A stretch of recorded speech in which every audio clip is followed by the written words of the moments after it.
A Texoma drug company battling the FDA over a COVID-19 medication, what the company claims, and how the federal agency responded. Plus, massive tornado terrorized Texoma over 100 years ago. A look back at a disaster that once shook a budding community. And speaking of severe weather, Steve's tracking some showers heading our way. The threat we face tonight. News 12 at 6 starts right now.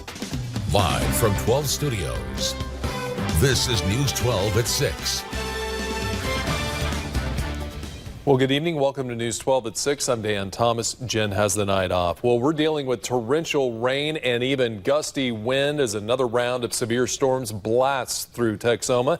Chief Meteorologist Steve Lenore is here with our Doppler 12 update. Steve, what's going on right now? Thanks a lot, Dan. Well, we've had this big complex of storms that formed in northern Oklahoma earlier today. They have generated some very gusty outflow winds. I'll talk about that in a second. But first of all, on Doppler 12 Live, we are experiencing some heavy rainfall, and there's a flash flood warning in effect for parts of Garvin and Murray counties due to heavy rain that fell earlier. A lot of runoff going on there. You can see this flash flood warning includes places like Pauls Valley and Katy until 6:45. In North Texas, starting to see some showers and storms developing around Sherman and Bottom in the last half hour. None of these indicated to be even close to severe, but we're getting some pretty strong winds out of this whole complex of storms. Here's the big picture, and really the severe weather threat as far as damaging hail or really strong winds is gradually decreasing. The threat for flooding will increase into the nighttime hours. Right now we have a flash flood warning as shown in the dark red for this chunk of Texoma, primarily Garvin, Murray, and Stevens counties, but all the areas under a severe thunderstorm watch. That's the pink until 10 o'clock tonight. Now, let's talk about this wind. Sherman, Denison, Bottom, winds to 40 miles per hour in the last few minutes, also in Ringling. So these are not extreme winds, but we are getting reports of a few broken tree branches and things like that. Definitely some gusty wind, but not expecting extreme winds, Dan, with this event this evening. All right. Thanks, Steve. We know you're on top of it, and we have reporters out tracking some of the damage. Here's some of the rain that's been causing some problems along Highway 77, now in Garvin County by Pauls Valley. That's what the highway looked like just a few minutes ago. Cars still trying to get through it, despite authorities warning them not to. Well, it was 124 years ago today when Sherman was hit with one of the most devastating tornadoes ever recorded. On May 15th, 1896, an F5 tornado swept through parts of Sherman, estimated winds more than 260 miles per hour. The tornado's path reached a total of 28 miles, killing 70 people, injuring 200, while causing major damage in the area. And the Grayson County Sheriff's Office has arrested a 67-year-old man on child porn charges. Jimmy Darrell Tippy faces 5 charges of possession of child pornography after a search warrant was executed at his White Wright home yesterday. Tippy is a maintenance worker at the World Run Ranch in Van Alstyne. He's being held in the Grayson County Jail on a $50,000 bond. Anyone who thinks that they may have been a victim or has more information is asked to call the tip line that you see right there, the number on your screen. And Stevens County deputies arrested a man they say kidnapped a woman earlier this week. Deputies say 42-year-old Terry Robertson kidnapped his girlfriend at gunpoint when he learned they were looking for him in connection to a series of burglaries. He made her drive to an area around Lake Fuqua. The woman was able to get away when he fell asleep. Deputies found Robertson yesterday near Oklahoma City. An Ardmore man led officers on a chase yesterday, hitting speeds more than 130 miles per hour. Dixon police say they tried to pull over Todd Wilkerson when they saw him driving the wrong way on Highway 199. Chase went through Ardmore into Murray County on I-35. OHP troopers performed a maneuver to spin out his car. Blood alcohol content, nearly twice the legal limit. He could spend up to 5 years in prison if convicted. Well, 11 new coronavirus cases now being reported in Texoma today. New since 5. Lamar County confirmed 3 for a total of 114.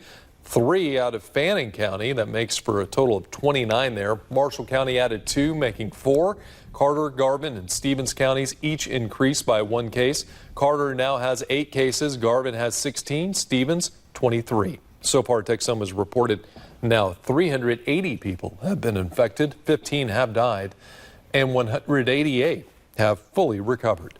Well, a federal court has issued a temporary restraining order against a Texoma company halting the sale of an unapproved treatment for COVID-19. A Toca company, Zephyr LLC, has been selling colloidal silver, product they claim would kill COVID-19, as well as AIDS and even cancer.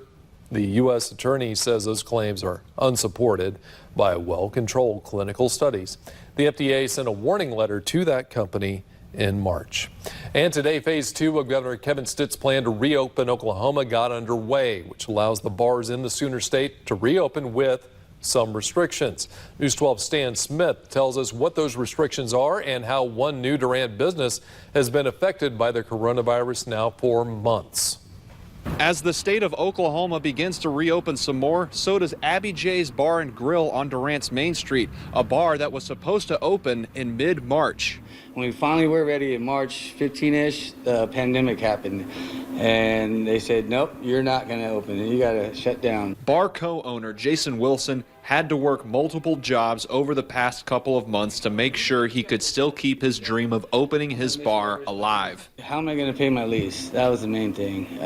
You know, our landlord's been really, really good to us. You know, he's been understanding, but, you know, hey, we've been behind, and that was my main concern. Lose my lease or something. I didn't know what was going to happen. Luck was on his side, as the state has allowed bars to reopen, but with less standing room and social distancing enforced. Phase 2 of reopening Oklahoma also means funerals and weddings with more than 10 people can resume, and nurseries at places of worship can reopen. Wilson says it's bittersweet Abby J's finally gets to open, because while he wants to see the bar have plenty of business, it comes at a price. So we've got all these cleaning supplies. We're going to constantly clean. We're trying to practice the best social distancing we can.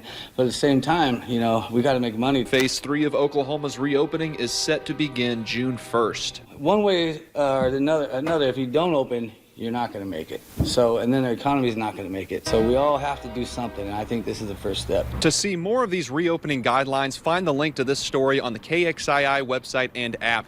In Durant, Stan Smith, News 12. Well, local health departments in Oklahoma are staying busy investigating COVID-19 cases as they continue to come in. News 12 Shelby Dowler gives us a look at the process of contact tracing and what people need to keep in mind as the state begins to open up again. Some say knowing is half the battle, and that's why officials with the Carter County Health Department say staff members have been working diligently, reaching out to and informing people who have been in contact with active COVID-19 cases. Members of the Oklahoma National Guard were busy investigating active cases in southern Oklahoma on Friday. Contact tracing might sound really big or might sound invasive, but truly all it is making sure that those people who have been in contact with a case that are at highest risk know. When a person tests positive for COVID-19, healthcare workers ask that person where they've been and how they've interacted with people. From there, people categorized as high risk are contacted and told to quarantine for 14 days and are also checked on every day and tested if needed. District 8, which includes Carter, Garvin, Jefferson, Johnston, Love, Marshall, Murray, Pontotoc, and Stevens counties, has less than 100 high-risk contacts from their 11 active cases. Officials say right now, tools for prevention are limited since there is no vaccine or quick treatment for COVID-19. That's why it's so important to have contact tracing in place to make sure that as we reopen our communities, that we're not just allowing people that are exposed to continue to walk and maybe develop illness and spread it even further. As Oklahoma begins its second phase of reopening, Spahn says individual behavior and knowing your personal risk is going to make the difference regarding spread. Making good decisions about what exposures they feel are essential, or if they, are considering who they live with, who's in their household, who do they work with that could be vulnerable. Curbside testing for COVID-19 is available at every county health department in District 8. In Ardmore, Shelby Dowler, News 12. And Ardmore's largest employer says after shutting down due to COVID-19 nearly 2 months ago, it's now opening back up later this month. Spokesman from Michelin North America says that they're restarting production at their Ardmore plant on May 26th. That's the day after Memorial Day.